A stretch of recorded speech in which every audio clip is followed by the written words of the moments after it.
La Rusia socialista es un tema de debate en muchas circunstancias. ¿Stalin fue bueno? ¿Fue malo? La respuesta a esa pregunta radica en a quien le preguntes. Lo único que podemos hacer nosotros es narrar los hechos, y uno de ellos fue que el gobernante ruso envió a casi 20 millones de personas a trabajar y morir en los campos del Gulag. Los Gulag eran, en la antigua Unión Soviética, lo que conocemos como campos de concentración, y los primeros surgieron en 1923. La isla de Nasino no se consideraba como un Gulag, pero las atrocidades que se cometieron ahí marcarían la historia de la misma hasta la fecha. Para la década de los 30, Stalin deportó a miles de personas a estos campos, todo bajo el argumento de que eran elementos socialmente dañinos y desclasados. Bajo este concepto, las ciudades grandes comenzaron a llevar a cabo operaciones de limpieza, como ellos les llamaban, para deportar a quienes no tenían papeles que autorizaran su residencia en dicho lugar. Estas expulsiones iban dirigidas a todo tipo de antisoviéticos, oportunistas, vagabundos, mendigos, prostitutas, antiguos sacerdotes y demás población sin un trabajo que fuera socialmente útil. Lamentablemente, muchas de estas personas tuvieron el fatídico destino de terminar en Nasino, o como se le conoce hoy en día, la Isla de la Muerte. Localizada en la encrucijada que marcan los ríos Ob y Nasina, en el centro del corazón de Siberia, se encuentra una remota isla marcada por la tragedia, Nasino.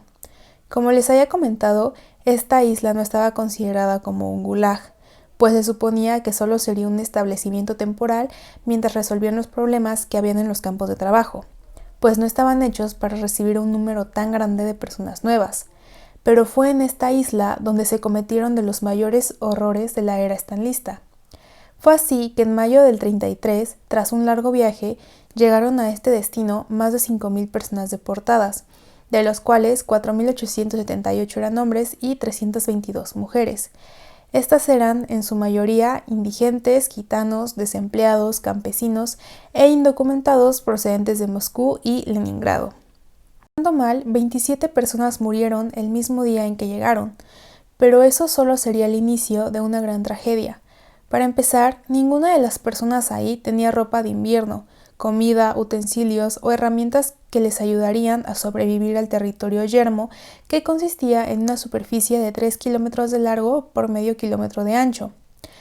Pero fue el segundo día donde los prisioneros comenzaron a darse cuenta de que lo malo aún no comenzaba, como un viento arrollador, la temperatura bajando a cero y la lluvia comenzando a llegar. Lo único que podían hacer las personas eran sentarse alrededor de hogueras improvisadas y sus acompañantes para conservar el calor corporal. La vegetación tampoco les podía ayudar, pues era básicamente un bosque con zonas pantanosas donde no había edificios de ningún tipo. Lo único que había eran unas cuantas cabañas donde dormían los guardias que las custodiaban. Es así que los deportados no tenían ningún sitio donde refugiarse del frío y las condiciones ambientales. Y para terminar de empeorar las cosas, a los pocos días llegaron otros 1.500 prisioneros a la isla, aumentando la población que ya por sí sola no contaba con elementos para sobrevivir. Para apaciguar un poco los ánimos, los guardias comenzaron a repartir la poca harina que habían traído para calmar a los deportados, siendo este un gran error, pues fue donde se produjeron las primeras peleas. Cuando vieron esto, los guardias abrieron fuego contra las personas y se llevaron la harina a otro punto de la isla para poder distribuirla con más tranquilidad al día siguiente. Aunque esto no sirvió para nada, porque al día siguiente las mismas peleas se suscitaron. Entonces los guardias decidieron dividir a los prisioneros en grupos de 150 personas con un responsable por cada grupo, siendo este responsable el que se encargaría de recoger la harina y repartirla dentro del mismo grupo. Este proceso tuvo mejores resultados, aunque también trajo muchas más muertes, pues como no había con qué amasar la harina ni había hornos, las personas, casi presas de la desesperación por el hambre, no tuvieron de otra que mezclar la harina con el agua del río, provocando múltiples casos de disentería. Por si esto fuera poco, la hambruna seguía, pues solo les correspondía 200 gramos de harina por persona. Ya hartos de la situación y desesperados, los prisioneros decidieron tratar de huir en balsas improvisadas que habían fabricado con los pocos materiales que pudieron encontrar, pero fueron tiroteados por los guardias provocando que se hundieran en el río. Sin embargo, sí hubo pocos quienes pudieron escapar, pero su destino fue el mismo al acabar muriendo en la taiga siberiana. En el transcurso de una semana, los prisioneros siguieron muriendo a causa del frío, hambre, agotamiento, una epidemia de tifus que mató a alrededor de 1.500 personas y otros cuantos a manos de la brutalidad de los guardias, quienes en tono de burla los golpearon las culatas de sus rifles, mofándose de ellos y de su situación. Si pensaban que esto era lo peor, están equivocados, pues como si no hubiera ya muchas personas ahí, el 26 de mayo del mismo año, a pocas semanas de la llegada de los primeros prisioneros, las tropas de la Dirección Política de Estado decidieron desembarcar en la isla de Nasino a otras 6.114 personas. Para este punto, la situación ya estaba fuera de control. El frío, el hambre, el estar distanciado de la sociedad provocó que la psique de los prisioneros empeorara a rasgos descomunales, convirtiendo la isla en un verdadero campo de batalla, donde los prisioneros tenían que cuidar las espaldas las 24 horas del día si no querían ser asesinados. Dentro de los sobrevivientes a la epidemia, el frío y la hambruna, se comenzaron a agrupar en bandas que cometían todo tipo de crímenes para sobrevivir. Los robos eran los más comunes, tratando de apoderarse de las pocas pertenencias de los demás. Esto era principalmente para sobornar a los guardias a cambio de comida. Sin embargo, los asesinatos tampoco mermaban dentro del día a día.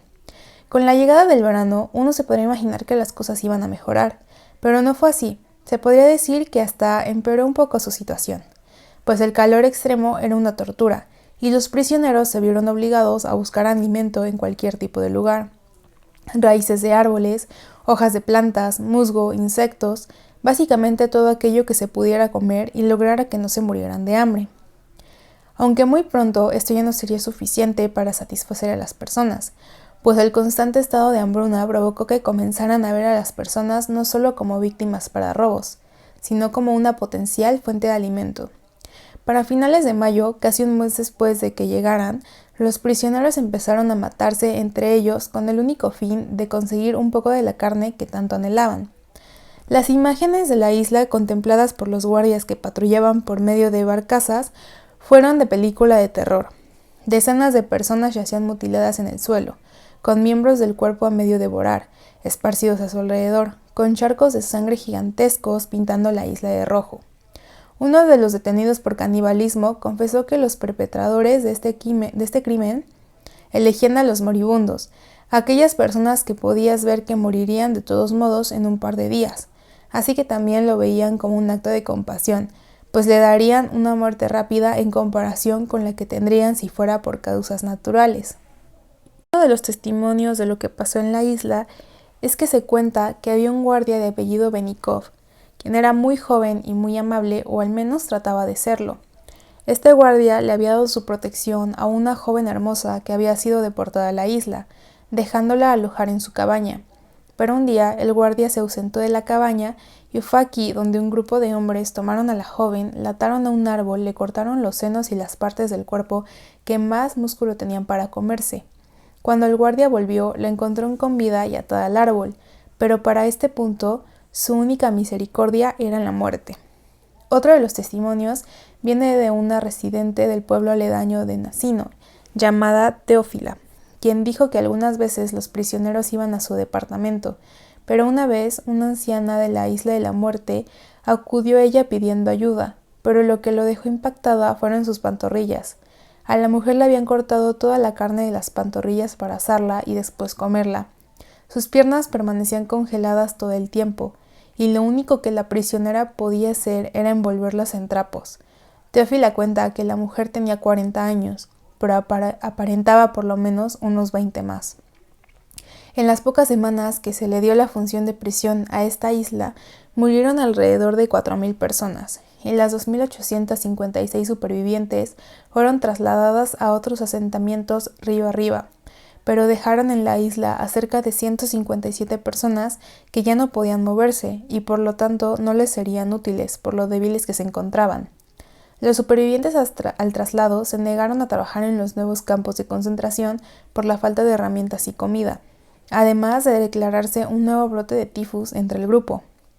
Cuando todo esto ya era demasiado grande como para que el gobierno ruso lo ignorara, se decidió llevar una investigación rápida y secreta, dando como resultado el encarcelamiento de varios guardias, la detención de 50 personas acusadas de canibalismo y que las autoridades le dieran carpetazo a la investigación.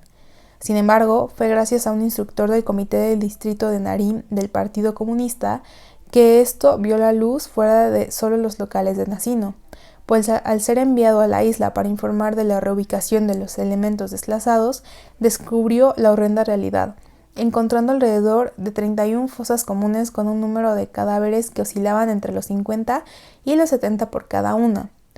Décadas después, ya para el 88, con la llegada de la Glasnost, que en ruso significa transparencia, se hicieron públicos los detalles de este suceso, sobre todo gracias a los esfuerzos del Grupo de Derechos Humanos Memorial.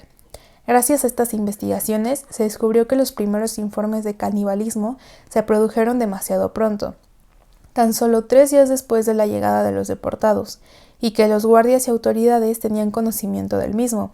Pero a pesar de eso, las autoridades soviéticas continuaron llevando a la isla más personas, a pesar de saber el alto grado de enfermedades y de hambre que se estaba produciendo entre los prisioneros.